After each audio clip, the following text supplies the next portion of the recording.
before we leave you and obviously give you a chance to congratulate our excellent hosts for this inspiring event this year, let's just make sure that we manage to wrap up with some conclusions. The 43rd St. Gallen Symposium started, as some of you who've been here since Thursday may remember, with the words, "The world is changing," and it certainly is. But of course, one thing people look for during times of change to seize the opportunities and avoid the pitfalls is, of course, leadership.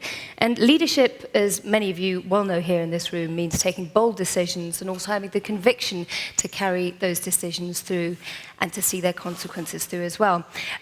I'm delighted to say that we have a panel of 3 esteemed guests who are very used to taking bold decisions on a daily basis that probably affect tens of thousands of their staff. We have a member of industry here in the middle, as you can see there, Dr. Hiroshi Tomono, who is President and Chief Operating Officer of an enormous corporation in Japan, Nippon Steel and Sumitomo Metal. From the world of finance, we have over on the far left, Victor Chu. He needs very little introduction. Many of you in this room will know who he is. He's one of the most famous Hong Kong financiers. He's the chairman of First Eastern Investment Group. And from the world of the ratings agencies, we also have Michel Madelain, who is president and COO of Moody's. Gentlemen, thank you very much for joining us.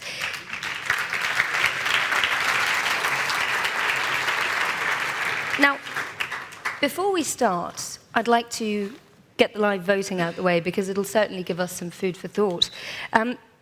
What we'd like to ask you today is, as you can see that question, how do you think the global economic situation will develop over the next 12 months? Will it A, improve? Will it B, stay the same? Or C, will it get worse? So let me give you a chance to start voting on that. The optimists are obviously in charge at the moment. That may well change. And let me go first over to you, Victor Chu. Oh, we have, it's a dead heat, isn't it? Victor Chu, it's a dead heat. That gives you a very neutral starting point. How would you say things are going to pan out? I think there's no one general answer to that. I think we need to look at a lot more sharply on different industry, different countries, different economies, and different regions. And some will be doing better than others.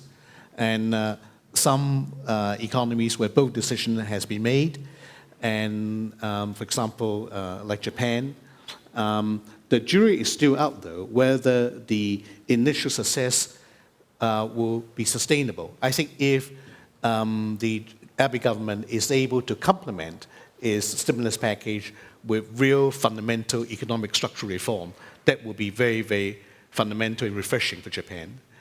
And also there is a difference between the public sector and the private sector. I think if we are talking about global companies which are able and willing to take risks and take advantage of opportunities, you know, every downturn there's opportunities around. It'll be very interesting. For example, as an investor, we found the environment very interesting. But you need to look at specialized pockets of opportunities. And I think also the argument between whether we should have austerity or growth, again, there's no one size fits all. I think different countries will need to look at their own particular situations to make sure a balance can be struck between what is desirable and what is socially, economically, and politically acceptable. Because there's no reason to push if it doesn't work. Socially and politically. So I think I'm not all that pessimistic. I think in every difficult situation there'll be opportunity, and I think we should also look at the brighter side. Well, it seems as though, from judging by the results of that poll, a lot of people in the audience would probably agree with you. Let me come to you, Dr. Tomono. Yep. Japan, many would say, arguably, has been in 20 years of a deflationary spiral and economic torpor. Who would have thought, if we were sitting here this time last year, that Japan would be the nation of all nations to take the kind of bold decisions it has today? Yeah. So, as representing Japan, I'm pleased to inform you the Japanese economy is dramatically improving. So, A. And since we had, change in political leadership, end of the last year, the new Prime Minister Abe announced one after another very clear-cut initiatives. This is stimulating Japanese especially the manufacturing companies and also financing sectors and such and such. So I foresee almost a sure growth for at least another one year, 2013.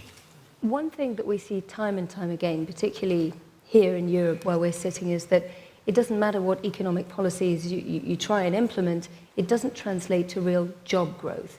Your company employs 83,000 people. Yes. How confident are you that Abenomics will manage to get the economy in Japan to a 2% inflation target within 2 years? And will that mean hiring for your company? Yeah, I am working to a steelmaking company, and our total employment consolidated base is 83,000 all over the world, as you pointed out. And by Abenomics, the Japanese, especially the manufacturing industries, are regaining its competitiveness to world. That means they need more steel domestically and also overseas.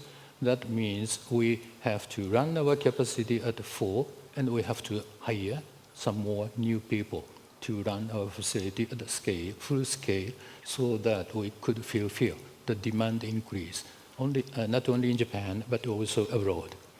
That's my path. Now, let me come to you, Michel Madelain. We'll bounce off the Japan question first. 286% debt to GDP. Your ratings agency, that's what Japan now has, and it's still quantitative easing like mad. How comfortable are ratings agencies with those kind of levels? Well, clearly this is a high number, but I don't, as we're saying many times, I don't think that you can just look at the debt to GDP ratio. And what you have to look at is obviously at the strength of the economy, the many features that actually are characteristic of Japan and are effectively allowing Japan to cope with that level of debt burden. If you look actually at the distribution of our ratings, you see that the debt to GDP ratio is not necessarily a good, actually, necessarily a very predictive factor of the rank ordering. But maybe going back to, to initial question and the sort of, stay the same, improve and get worse. If I look at picking three major regions, the US, Europe, and Asia, we see the US as improving. I think we have, we're seeing growth coming from the private sector. The housing market is getting better. The profitability of companies continues to be very strong. So there's a lot of the energy is something, we may address some point, is also helping. So there is clearly a positive momentum here, and we expect to see that translated in the numbers. Asia, I would put it on is clearly, with soft landing we've seen in China last year. I think we are on a good track to continue to operate at sort of at potential, which are obviously numbers that many Europeans envy and many countries in the world will envy. So, I would say continuing to operate basically at sort of at potential, but clearly above the other regions. Europe is a much more difficult question. It's a question where I would say short term, 12 months, the potential for staying the same is pretty high. And there's also a risk for things to get worse. I think that's one of the problem we face in Europe today, is that there is a tail risk for things that exist, for things to get a bit worse than they are today. So that's how I would sort of look at the sort of the distribution of outcome for, along the line of the point you just put forward. Where would you say the bold decisions need to come from then, concisely? Well, I think, it's interesting. Well, every region in the world today is facing different set of, short-term growth opportunities. There is a common thread to all regions, is that all regions face structural problems or structural issues they need to resolve. They're different, but they exist. If you think about Europe, they're well known and they've been, very much discussed over the last 2 days. If you think about Asia, there are also long-term structural issues that need to be addressed if you think about countries like China or India. If you think about the US, there is a real issue that needs to be resolved around the fiscal problems and sort of that the country is facing. So that's a common thread. And each of those actually, to be addressed, require bold decisions. So I think, when you say, in which, where are bold decisions needed? I think they're probably needed everywhere today, but they are different type of decisions. Victor, which bold decisions would you like to see implemented, but you're rather skeptical you will actually see them implemented? Well, first come to mind will be political leadership. I think by political leadership, I mean having the will to sustain reforms against vested interests, and having the wisdom and the willingness to admit that certain policy in the short or medium term may not be right, because markets and economic cycles change now much more quicker than before, and having the courage to change course or to adjust courses rather than having to stuck in a policy in a very dogmatic way. I think the difficulty with democratic politics is that today most of the big problems and indeed big opportunities of today are global, and yet politics are local and regional, and therefore political leaders may not be free to look beyond its own local vested interests for the wider good of the whole supply chain. And that brings us back to Japan, doesn't it? Because up until 2 or 3 weeks ago, it seemed as though we were all engaged in a race to the bottom currency war, with obviously the Bank of Japan trying to prevent strengthening of the yen. Yeah. How's that affecting your business and your thoughts about that as a major Japanese conglomerate? Yeah, that's right. And, past 2 decades, it was a bad year for us. Yeah. And speaking of bold decision, I think Japan made it already. The end of the last year, political leadership change. This was really a bold decision, needed and very well accepted by the society, by the financial world, and by the industry, and such and such. So we made it, and maybe consisting of 3 major initiatives, and out of these 3, 2 are underway. One is agile fiscal management. This is underway. And the second is a bold monetary policy. This is underway. Thanks to these 2 factors, the yen is getting weaker, lower, and stock price is going up. And most importantly, the third one, the growth strategy. Okay. And Abenomics, if it goes all right or not, is very much depend on this third arrow. And this is a time for us. We made a decision. We selected the right leadership, political leadership, right person, and he issued very clear-cut initiatives. So at this moment, what we should do is to execute the third arrow. This is the key factor for Japan. You're confident all that will be achieved? Yes. A lot of discussion, and our LDP is very, very well prepared. So item by item on time chart. So everything is coming. Let's talk about rates. Because even though the ECB decided to cut rates yesterday, people are already, even on the sidelines of this very symposium, talking about when rates go up, they will go up dramatically. When will that bold decision about rates be taken? Will it be in the next year or presumably in a year and a half? And your thoughts about that, Michel Madelain?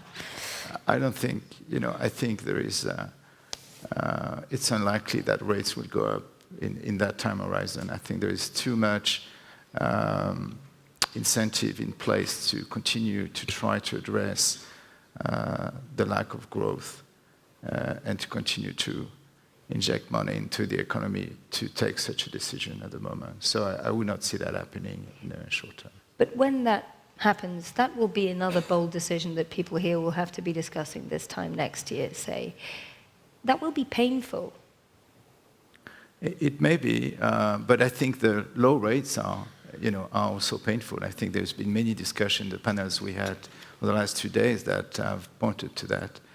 I'd just like to come back, I think to a comment that Victor made earlier, is around the political leadership.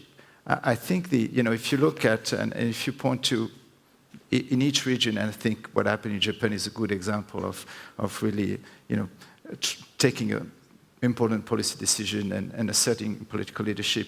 If you contrast that with what we're seeing in Europe, for example, at the moment, or what you see in the US around the resolution of the sort of structural fiscal issues that are in place, there are stark differences. When you look at the uncertainty, the lack of predictability, the challenges around the execution or implementation of policies in Europe, it's very clear that this requires, bold decision, as you say, not only in order to improve the actual resolution of the issues at stake, but also, I think, to reclaim some of the lost confidence that you found in Europe around, the policies and the ability of the constructs that Europe has built over the years to resolve the issues that are to be addressed. Now, we're here at a university. There's plenty of young people here who are about to enter the workforce listening to this. We're in a region outside, obviously, Switzerland, in the Eurozone, where we have 12.1% unemployment in general, and it's going from one record to the next. Over 50% unemployment in the periphery among young people. That's a bold decision. There must be some bold action that needs to be taken, but we haven't heard enough that really is going to work. What would you say about that? What I would say is, what you hear today is ongoing debates between, growth and austerity, arguments being made on both sides, national perspective, influencing, obviously, and leading to a lack of decision around this.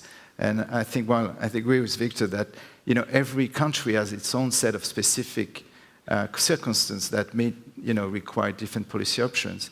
There's a need to take a view on that because I think, as you said, unemployment, especially around some age categories, is something that needs to be addressed and cannot be left unattended. And that requires, as you say, boldness, decision-making, and the constructs we have today in the governance of the EU is not conducive to that type of decision being made.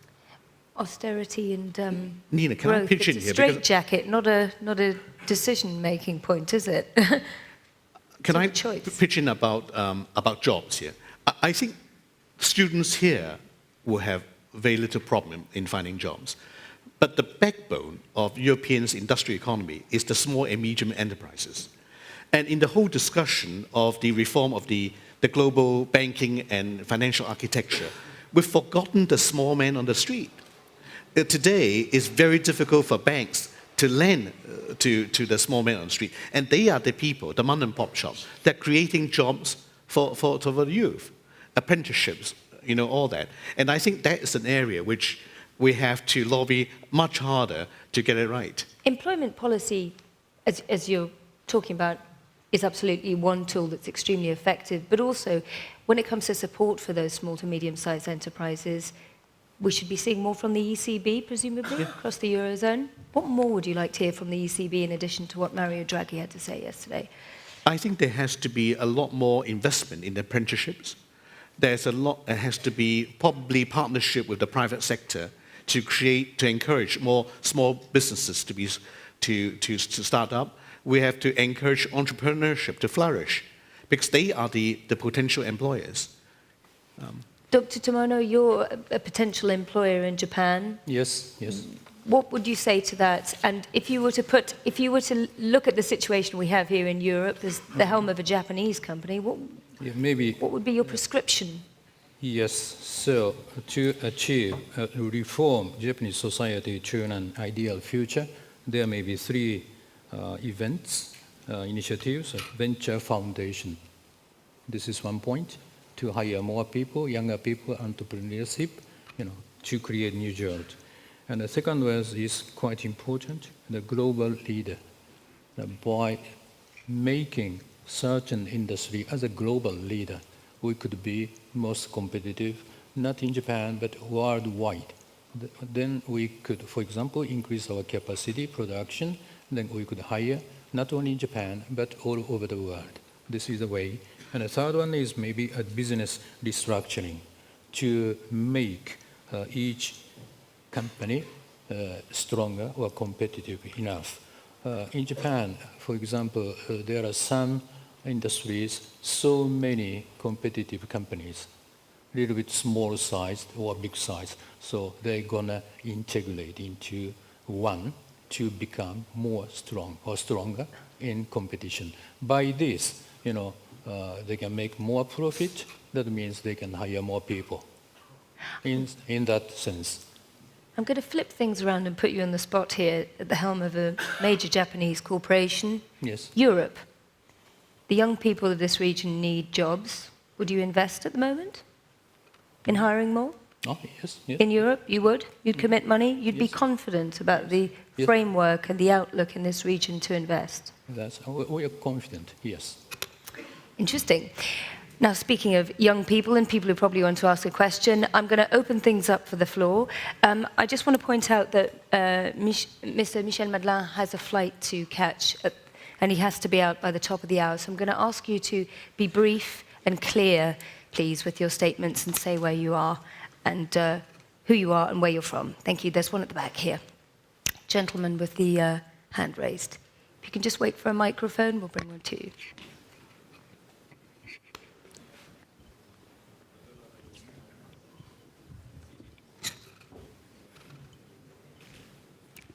Hi, my name is Omri and I'm a student. Mr. Chu, I loved what you said about the man in the street, but just to make the point that even the students here will have a problem finding a job when there are 6,000 applications for some positions, and even unpaid internships have 40, 60 applications. And I know many top students who do internship after internship after internship without getting paid. And internships are fun maybe, but they are like slavery. So there you go.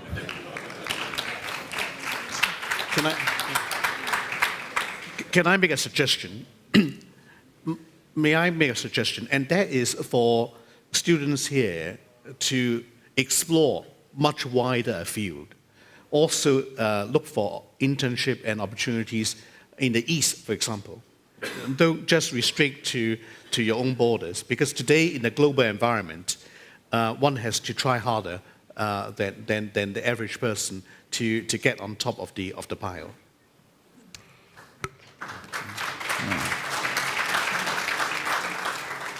The gentleman in the front, please.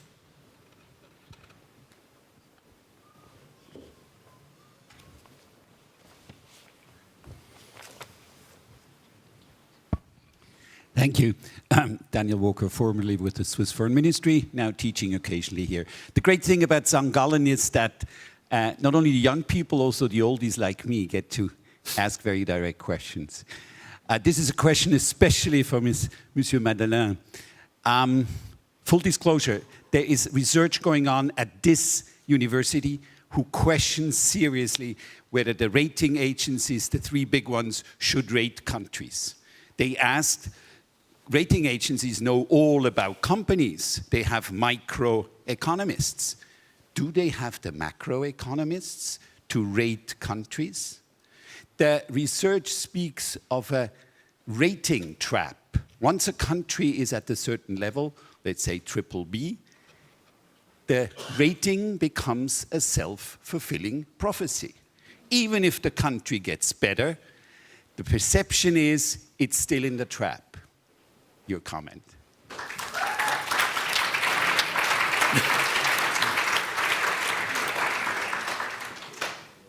Thank you for giving me the opportunity. Actually, there's been some, I understand, some discussion actually taking place between the people in our organization who are thinking about how we analyze credit and sovereigns and some of your academics. We, in a world where diversity of opinion is something that we promote, we can only respect and encourage the type of research you're doing. We simply disagree with the assessment and the conclusion that have been reached in the study. And to be very fair, what I'd like to do, if it's possible at some point, is to bring the right people on the campus here and have the level of engagement that the work you've done deserves, basically. We believe we are equipped to form an opinion on creditworthiness of sovereign. We believe that we have the resources. We have a unique position in a sense that not only we obviously rate sovereign, but also in most countries, in all the countries where we rate sovereign, we also have a view and a direct insight into the corporation, the financial institution, the local governments, and the creditworthiness and the sort of the micro and macroeconomic environment they expose. All of that is fed into our analysis of the sovereign ratings. To give you an example, today, for many countries in Europe, the strength or the weaknesses of the financial sector is a key underpinning or a key credit factor for the sovereign. And our ability to have what I think a well-informed view of the state and condition of the financial system through the ratings we have of financial institutions allow us to have, I think, form a reasonable view around the contingent liabilities that they represent for the sovereign. So as to the trap you mentioned, it's never something I've seen or necessarily perceived to be. But again, that would be, I think it would be worth having further debate. And I in front of this audience, I'm happy to commit to do that and give it the time and the attention it deserves. Michel Madelain, I'm going to delve into this one because I'm glad you raised it. Aren't you at the risk of becoming irrelevant, to be blunt? The United States has lost its AAA rating. People are still buying treasury bonds. It has nothing to do with your rating anymore now. Well, I mean, the only answer I would give you is that if we were irrelevant, I wouldn't be here today. And, we wouldn't be quoted every day in every newswire or every news organization.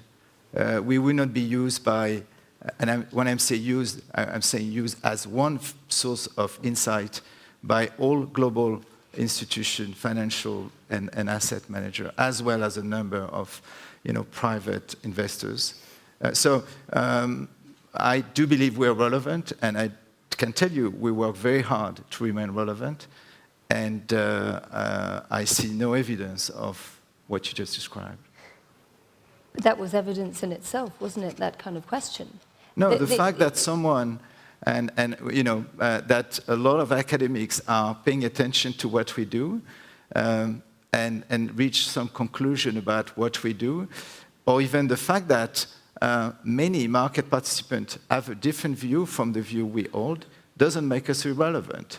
It means that we would be irrelevant when the investors and the counterparties would no longer consider ratings as a source of information for making an investment decision or a decision to trade or to contract with a third party.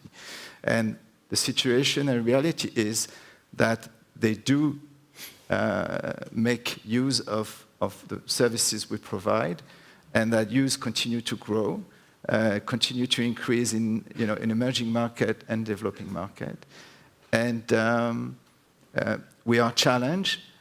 We are, there's a lot of discussion around what we do, but I don't think we're relevant. And again, I think the attention that is, everyone has around what we do, I think is a good signal that that's the case. 2 points of view. There's always two sides to every story, isn't there? Let's take another question from the audience in the front row, the gentleman.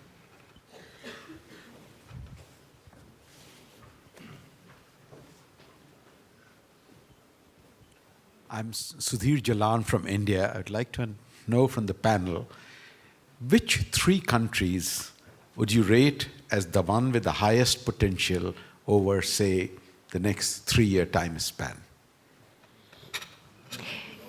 Are you asking the whole panel? Can I add a quick We'll take that one first. add-on? Yes.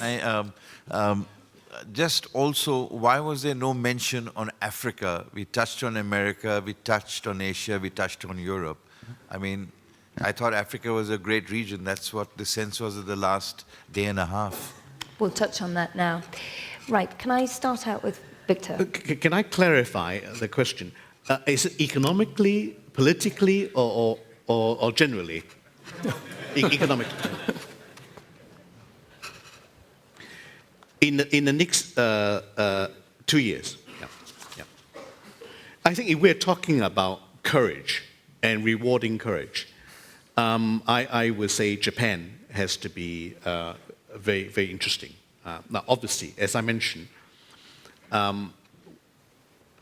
if what has happened so well in Japan is combined with economic structural reform, that will bring the competitiveness of Japan back on the forefront, and it will become a world champion again.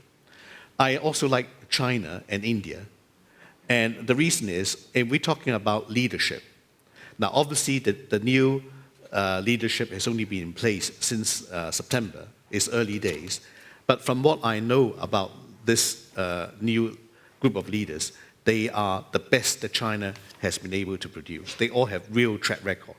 And I also believe that they are the people with the political courage to make bold decisions. So I think it's interesting. India, again, I find that if as an investor, probably now is a low point. It's a very good market to invest because it's got scale. And in certain particular sectors of industry, India is a world beater.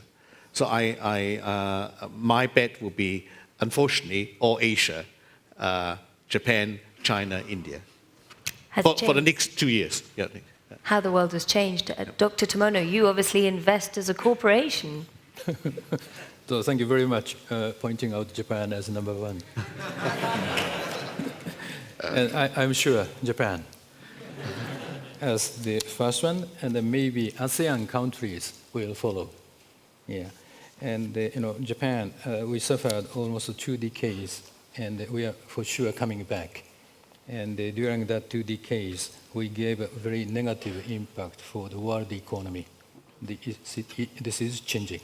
We can contribute to the growth of world economy, for sure. This is number 1. And why ASEAN countries? I'm working to a steel-making company. And empirically, steel demand is a quite good indicator for the nation's growth rate. Maybe 2 points. One is a population growth in specific country. When the country population increases, they consume more steel. This is 1 point. And the second point is steel demand per capita. And generally speaking, steel demand per capita is low at the early stage of development of the nation, and then it skyrockets, and then stabilized or sustained when the development matures. And ASEAN countries, typically Indonesia or so, fulfills these 2 conditions. Okay, so my second choice is ASEAN countries, including Indonesia. Which is a shame, because I might point out there's obviously a missing person on this panel today, and it is the Indonesian trade minister who has had to unexpectedly return to Indonesia at last minute. I was not, planning to make any complimentary message to him, but You'll have to save that complimentary message for delivering it on the phone next week. Can I just come back to what you were saying about infrastructure, because that's really where we need bold decisions here. Obviously, a company like yours, as you were just saying, is at the forefront of keeping the finger on the pulse, economically speaking. But India, classic example of a country that needs so much more infrastructure. And we've seen this frustrated decision-making process, which is holding back one of the biggest BRIC economies. So infrastructure issue is quite important to leave or to let the developing countries develop further. And I think the first, probably the industrial necessity is a very basic material like steel. And I like infrastructure, transportation, harbors and railways and such and such. And by very much in an initial stage of development, all what they need is infrastructure using steel. That is my observation. Yes. Michel Madelain, one of the wonderful things about the ratings agencies is that you do have a plethora of countries that you cover. Moody's Investor Services has been investing a lot in covering all sorts of a wealth of emerging markets. Could you answer that question about whether sort of 3 key bold decisions will be taken? Will some of them also be taken in places like sub-Saharan Africa, which is one of the key growth markets going forward? Yeah, before I just jump to that, I had written before the 3, and it's very interesting because what I had was China, India, Indonesia. So I think there seems to be some, without talking to each other, we seem to get to the same in terms of near growth opportunity. Africa, I think, you're making an excellent point. I think Africa is probably one of the, and sub-Saharan Africa probably more than the northern part, is probably one of the least or best kept secret, basically, in terms of growth and opportunities. And just to if I look at what, the level of attention we've paid to Africa to date has been very limited until recently. And actually, last year, we increased by 50% in the coverage of countries we have in the region. And this year, we will double that because we see, as you see, this region as being one with high growth opportunities and track record, as well as a development of both the financial infrastructure and the corporate infrastructure. So I do agree with you that Africa is an important region. One is very often underappreciated in terms of opportunities, and I think there will be a lot more attention paid to it as we look forward, and so we should always pay attention to that. And thank you very much for asking that question. Let me take another question from the panel. There's a lady with her hand right at the back. Hi, thank you. My name is Martha. I'm from Sweden. This is a question for Monsieur Madelain.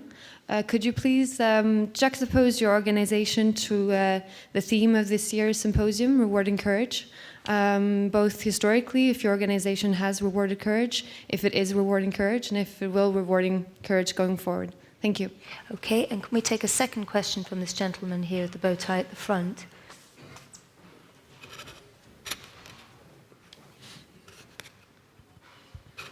Thank you very much. My name is Yuya Ueda from Japanese Central Bank. I believe right now, Bank of Japan is one of the courageous institutions in the world right now, and then, but I believe we can achieve. We must achieve the 2% inflation, but nobody knows that. So this is the last session. So it's almost the same question, but how and who decide what is rewarding courage, and yeah, so that's my question. Okay. Okay, let's start out with that question for you, Mr. Madelain. Rewarding courage inside your organization, outside your organization?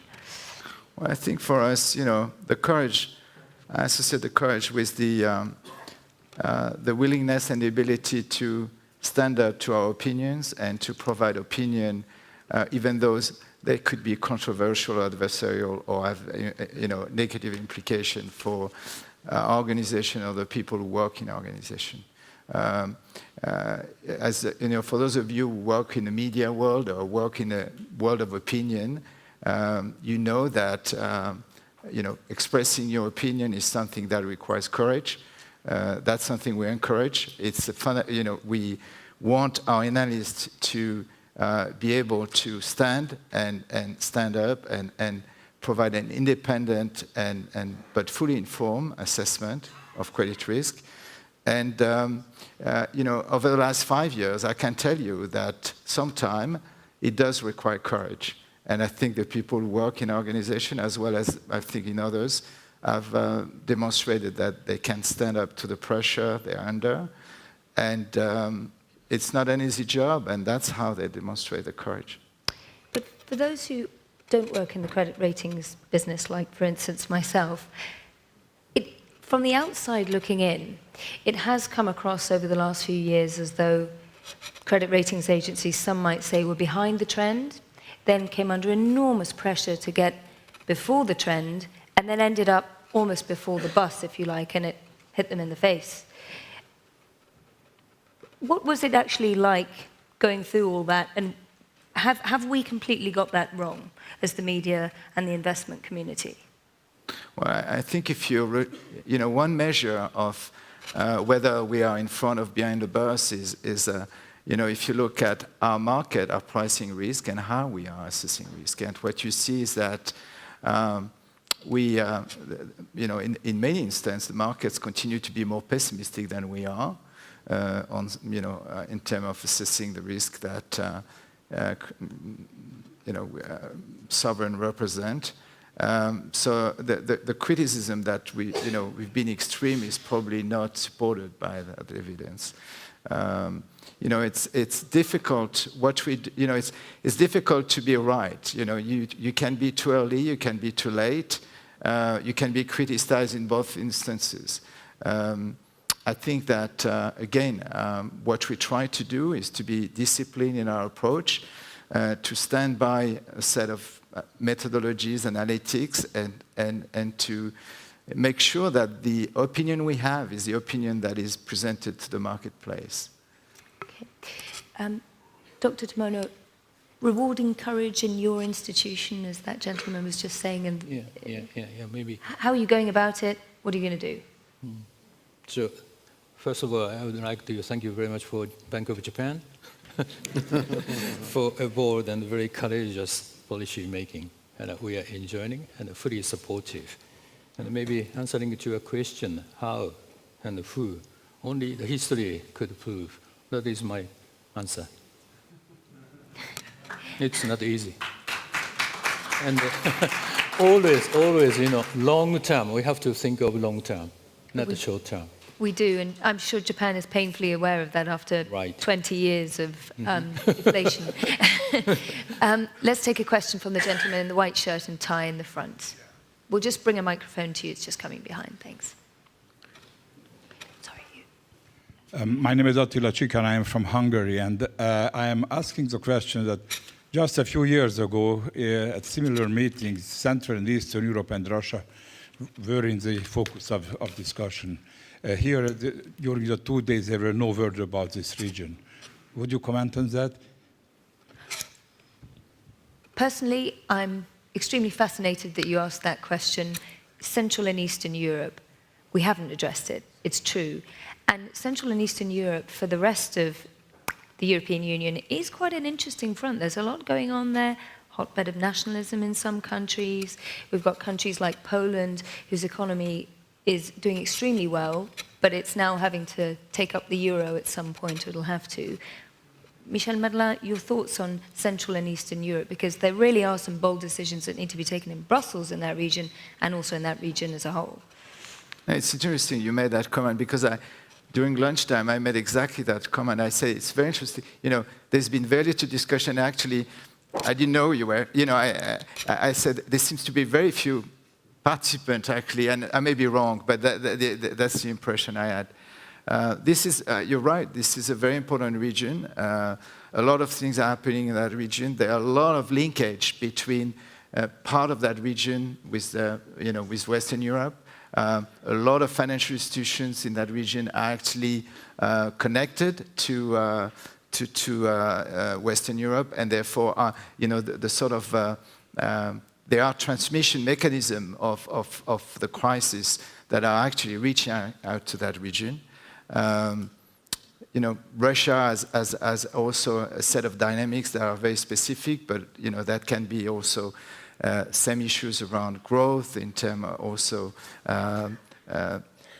policies of growth and and fiscal discipline, and a very similar debate going on in this region. So you're right. We should be talking more about it. I think probably the part of the reason is that you have on one end of the spectrum regions that are facing more severe crises, and that's the EU and where we are today, in the EU. But there are some crises going on in this country which aren't getting anywhere near the traction that they should be, notably Hungary. Right. Presumably Moody's would be worried about the situation now? But they're less. I think at least from what I see, the impression I have is that most of the what is happening in Central Eastern Europe tends to be related to the connection that exists with Western Europe, rather than issues that are specific to those countries. So I don't see, or I don't sense the same level of urgency or need for action as I see, in this region. And by comparison, we don't have, the same level of growth and growth prospect that we discuss, in countries such as the one we mentioned either. So. Again, that's the difficulty in a position like yours, matching up where the growth markets are, but also where where there are risks as well, and monitoring them as well. Right. But yes, but they're sort of in the middle, and that's why they may not be getting the same level of attention, basically, at the moment. Right. Let's take a question there from the gentleman with the glasses.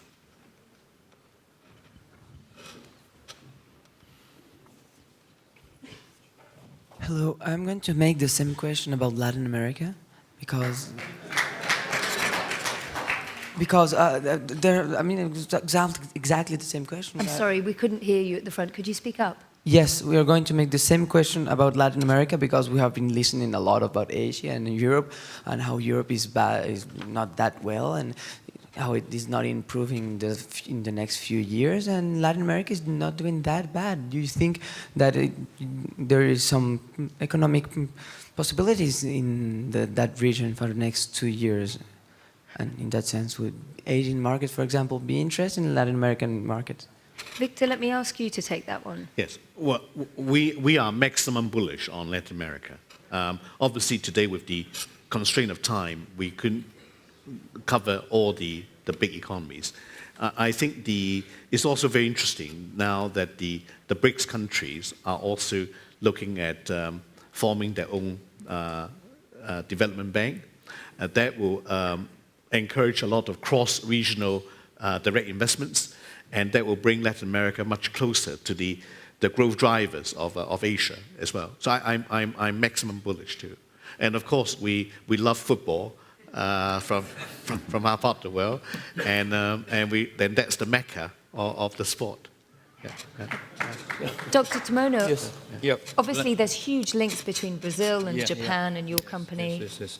So for sure, Latin America, especially the Brazil, the growth of the center, the gravity of the growth is shifting from the north to south, east to west, west to east. Sorry, and Brazil is for sure. Because very rich in natural resources. One of the state is named Minas Gerais. That means they have everything, And adding to that, recently they discovered or developed a so-named pre-salt, which is gas and oil field. So a lot of resources and the potentiality to growth. And the Olympic Games is coming, World Cup is coming, soccer is coming. So we are very much focusing our, the resource to allocate in Brazil, and sometimes Argentina as well. Yeah, so Brazil is quite interesting for us. Are you investing more in Brazil? Because actually, out of many of the markets in Latin America, what you'll often hear is Brazil is the country that people are most worried about. Yeah, maybe Brazil and Argentina. Yeah. The other country most people are worried about. Yeah, and expanding topics. But anyway, Brazil, as I told you, the population is growing, and they have most of everything in terms of natural resources, and quite interesting. Especially between Brazil and Japan, we have over 200 years very good relation. Japan immigrated, and the first generation, second generation, now third generation are highly respected. So for us, it is quite good to execute business in Brazil. Michel Madelain, it must be a total minefield covering some of the Latin American countries, Argentina in particular, at Moody's. Your thoughts on the region?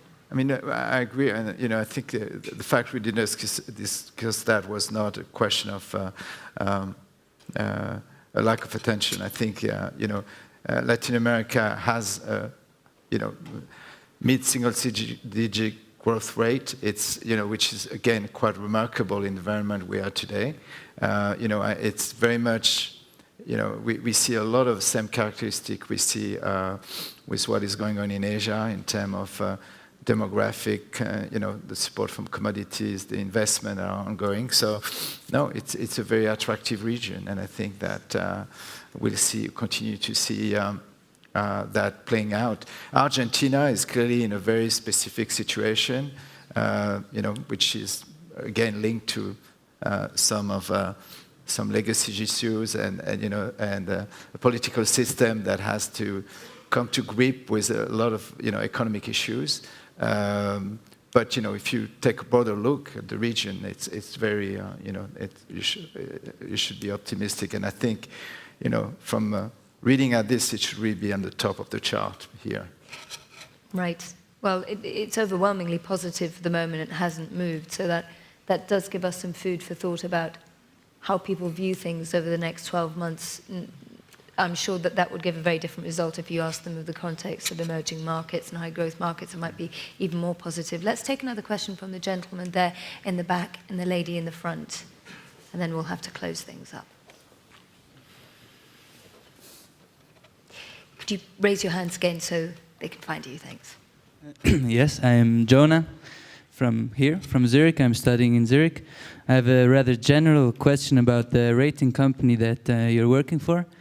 If you take the position of rating also whole countries, I ask myself, you must come across some big trouble also if you give bad ratings, obviously. Do you also give inputs to people to make the situation better, also in companies maybe, if you invest so much to rate them in the first place? Okay, and let's take the question from the lady in the front. Thank you. Hi, my name is Florence, and I'm from the University of St. Gallen. In one of our working sessions, we were asked which global problem is the biggest challenge today and needs the most courage.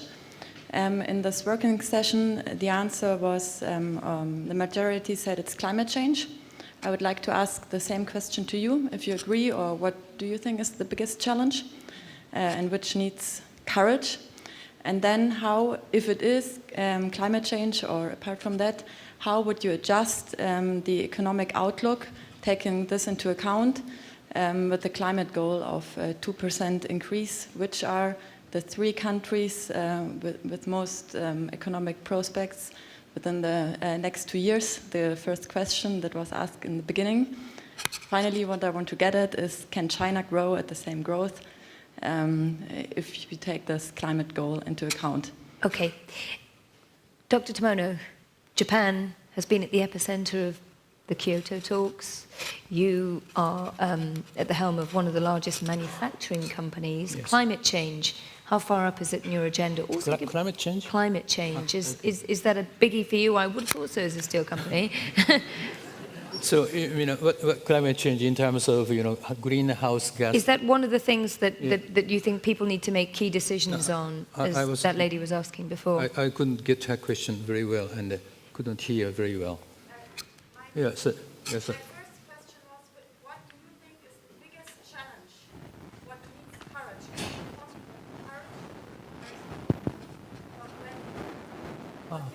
Okay. What do you think is your personal global challenge that this world needs to address, that all these people gathered here together really need to address from a political, from an economic, from all perspectives? That's my first question. And then second question, apart from that, climate change, which are the 3 countries you think with the most economic prospects taking the climate goal into account? Does it completely change, or is it also China and Japan? No. I'm conscious that we're short of time here because Michel Madelain has to get on a plane. Climate change, big issue. Which countries are going to deal with that? Yes, I think climate change is a big issue, and this is one of the challenges we have to overcome. And the point is that we know how to cope with. Okay, so what we should do is to categorize energy, and we probably decide or forecast the best mix for another years to come, and work hardly to execute it. We have the solutions, and it's always a question between cost and effect, and we have to optimize. And this optimization depends very much on economic circumstances, also the impact on climate. This is my answer for your first question. Is it right? And which were the big decisions that you thought? What was the big, bold decision you thought? Okay. So the biggest decision is to decide what we should decide and to execute. So, yeah. There are many, talkings, but we should do is to decide and to execute. Sometimes we make a mistake, but we should rectify, and we should monitor our activities carefully, and we can steer. That's my approach. To decide on what we have to do would be the first point of call, and then to actually do it, secondly. Mr. Madelain, there was a question there about the ratings agencies, which was largely along the lines of if Moody's is covering a country or a corporate, do you have to give them feedback? Do you give them feedback? Do they heed that feedback? Or then do you just have a big fight about it afterwards? Well, I think, in what we do, we have to be ready to deliver good and bad news. And bad news tend to come more often in this environment than good news. But that's what we have to do. And, that's why when we deal with a government, when we deal with a corporation, a financial institution, and share with them our views, and they are negative, we just have to do it. That's part of what we do, and that's what, working at a rating agency requires a certain thick skin and an ability to stand up to your views and be able to operate in a hostile and adverse environment. And I can assure you that's what, unfortunately, we are, doing to date in many cases. But we do that because what is important, again, is that the view that we communicate and is our view and our real view of the situation of that entity, of corporation or government, how important it is and how powerful it is. And that's what we're doing. Right, before we leave you for this final session, I'd like to ask my 3 guests today to put on their Confucian hats, dust off the crystal ball, and give our audience some practical thoughts and advice on what we should look forward to as concisely as possible going forward in the year ahead. Victor. My number one concern is social instability. Economic crises tend to lead to social crisis, and that could, if it's not dealt with, could lead to political crisis. I think we have to, all of us, have an interest in lobbying our political leaders, that we have to take decisions more strategically, more long-term oriented, and also beyond local interest. And if we can do all our part, whether through direct contact or social media, the world will be in a better place. Dr. Tomono? Yes, what we should do is to revitalize Japanese economy so that we could contribute to the growth of the world. This is the first priority, I think. What if everybody else starts replicating that strategy? Strategy? if everybody else does the same as Japan, it won't have quite the same effect for Japan. Maybe, yeah, it is quite possible, but it is not easy to copy us because we are far advanced. So, and for all of us who thought that Toyota and Nissan was the best export for Japan, it may well turn out it's its monetary policy going forward. Your thoughts? I mean, I just have one comment to, I think, a student at the beginning of the session here. And what I would tell you is, I travel around the world constantly, and there's a lot of energy, there's a lot of things happening, and there are a lot of opportunities for people like you all over the world, whether it's in Africa, whether it's in Asia, whether it's in Latin America, and go beyond basically what is available around this country and in the most immediate region, and you will see plenty of opportunities. And I think that you'll be able to contribute. You are well educated. You have a lot of. You can bring a lot to those countries and in different capacity. And I just encourage you to, go beyond those borders and look for those opportunities. And I think you'll be very successful. On that positive note, which is how we always like ending things, I'd like to thank my three guests here today, Victor Chu, Dr. Tomono, and also Michel Madelain. Thank you so much for those inspiring views.